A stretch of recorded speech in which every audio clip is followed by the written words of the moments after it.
I'm sorry we won't be meeting this year in Keswick. I was looking forward to sharing my presentation about that most iconic of Lakeland writers, Wainwright, and Keswick is a very fitting place to do that.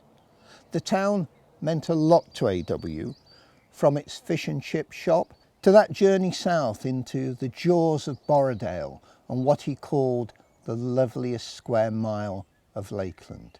And on from there, up Honister Pass to the old slate quarry. That was our starting point for one of the most emotional days we spent together. A final trip up to his favourite mountain, Haystacks, and the rugged beauty of Innominate Tarn. When we do meet again in a year's time, it's not simply those memories of AW that I'd like to share with you.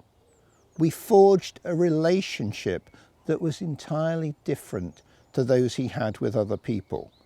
Perhaps because, on occasion, I could be as stubborn as he was.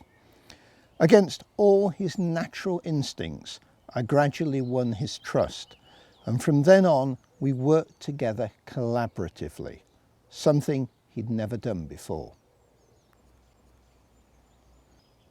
The weeks we spent filming were only a fraction of the time we spent together, and I'd like to explore with you the inner workings of this most secretive of human beings.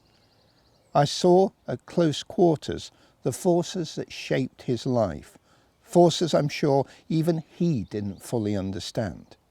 They went far beyond a social awkwardness or simply being curmudgeonly.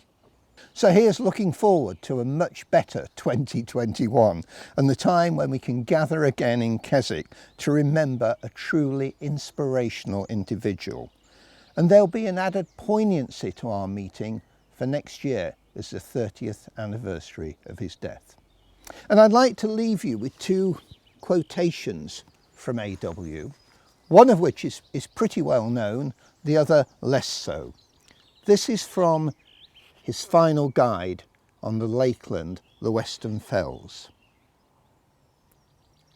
The fleeting hour of life of those who love the hills is quickly spent, but the hills are eternal. And now for something less well known. Often at the end of a fantastic day in the hills, he'd turn to me and say, "Richard, this is lovely, but shouldn't we be going for fish and chips?" See you in 2021.